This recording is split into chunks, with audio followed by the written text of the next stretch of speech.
大家好，又是我肥肥。今天我要来分享番茄红鸡的食谱。每逢星期一、四、六都会有视频更新哦，请多多关注。那么我们现在就开始吧，请订阅我的频道哦，你们的订阅就是我坚持的动力。一开始我们先把鸡肉腌一腌，我准备了鸡肉650克，黄姜粉1茶匙，盐半茶匙。做法非常的简单，就是要把鸡肉腌一腌，我们把盐还有黄姜粉全部倒进去，然后把它们抓均匀。抓均匀过后，我们可以拿一支叉子，把鸡肉戳一下，戳它几个洞，让它入味。然后我们就可以把这个鸡肉放入冰箱，让它腌制至少1个小时。现在我们来看一下辣椒糊所需要的材料：洋葱90克，蒜米15克，小红葱10克，香茅10克，微辣的辣椒干20条，油适量。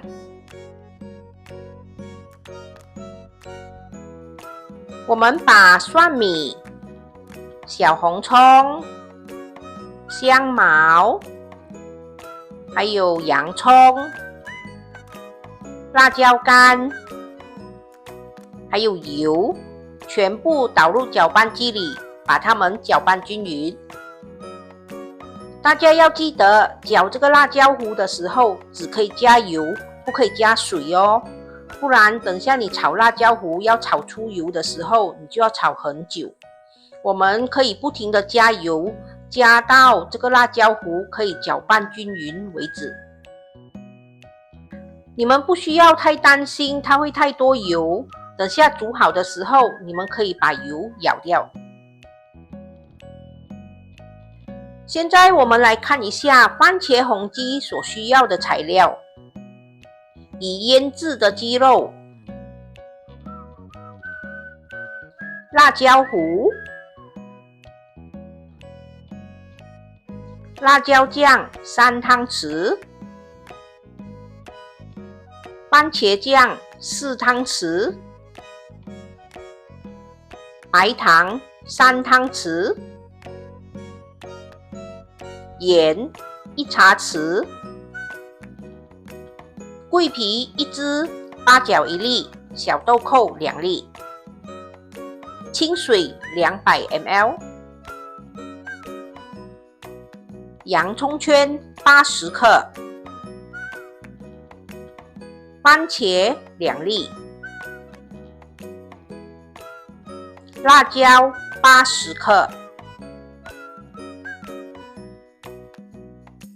首先，我们把油烧热，然后把已经腌好的鸡肉放下去炸至全熟，或者炸至7、8分熟也可以。如果炸至全熟的话，等下放去酱汁里煮的时候就不需要煮很久。可是如果炸不够熟的话，等下放入酱汁里煮的时候，你们就要给它煮久一点，煮到它全熟。我们可以用中火把这个鸡肉炸至金黄色。我们要怎么样才知道鸡肉已经熟了呢？只要鸡肉轻轻松松就可以被吃过去，它就是熟了。我们要选比较厚的地方来吃哦，通常靠近骨头的地方是会比较难熟的。现在鸡肉很轻松的就可以吃过去，就代表它已经熟了。我们把它捞起，沥干油分，放一旁备用。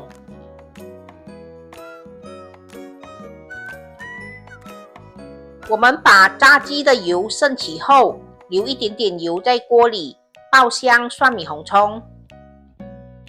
这个蒜米红葱我没有写在材料里，你们可以另外准备，有没有都无所谓啦，它只是要增加一点香气而已。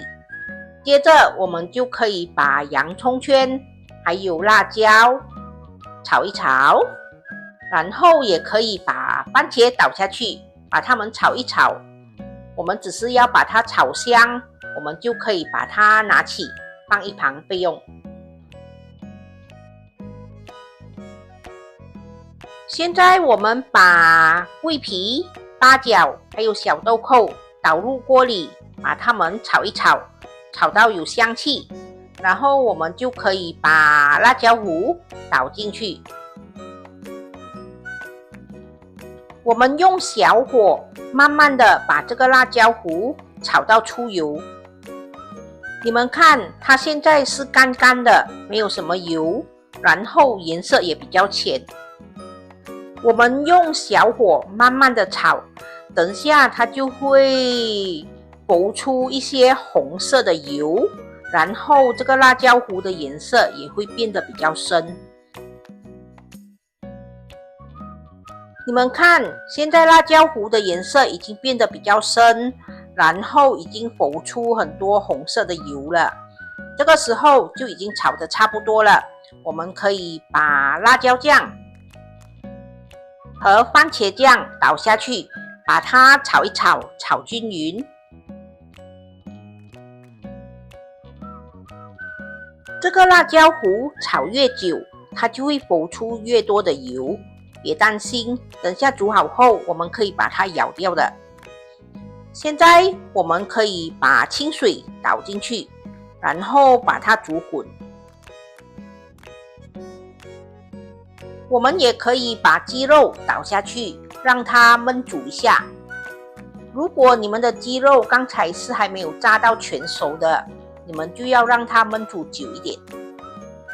如果你们想要鸡肉更加入味的话，你们可以把鸡肉砍小块一点，然后让它焖煮久一点。现在我们可以把白糖还有盐全部倒下去，然后把它炒一炒，炒均匀。我们可以让它再焖煮一下，让它更加的入味，然后把汤汁收干一点。如果这个汤汁太多的话，你们也可以试一下味道，如果觉得味道 OK 可以了，适合你们的口味，我们就可以把刚才炒好的洋葱、辣椒和番茄倒下去，然后把它炒一炒，炒均匀。这些洋葱啊、番茄不需要炒太久的，炒太久它反而会绵绵烂烂的，就不好看了。我们倒下去，只要把它炒一炒，炒均匀，我们就可以关火上碟了。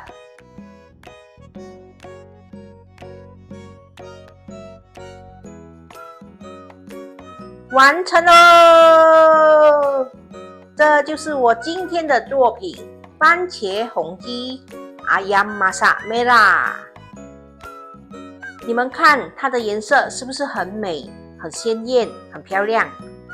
所以如果你们要这个番茄红鸡煮出来那么红、那么鲜艳的话，你们就要放多一点辣椒干，然后你们必须买不要那么辣的辣椒干，就是微辣的辣椒干。如果普通的辣椒干就是很辣的辣椒干，你们放20条的话，这碗番茄红鸡就会很辣，除非你们喜欢吃很辣的。这个番茄红鸡吃起来是咸咸甜甜的，偏甜多一点，它吃起来不会很辣，很下饭，很好吃。刚才我们在煮辣椒糊的时候，不是浮出很多油吗？在这个时候煮好的时候，你们就可以把它舀起，就不会那么多油了。好啦，这就是我今天的作品——番茄红鸡Ayam Masak Merah。我下一个视频呢，会来一个椰丝包。这个椰丝包是不需要用手去搓揉面团的，不过它吃起来口感就会比较硬，比较有嚼劲。如果喜欢慢慢咀嚼面包的朋友，这个面包就适合你们啦。如果大家对这个椰丝包有兴趣的话，记得留意我下一个视频哦。好啦，今天的分享就到这里，大家记得要帮我点赞、留言、订阅和分享哦，谢谢大家。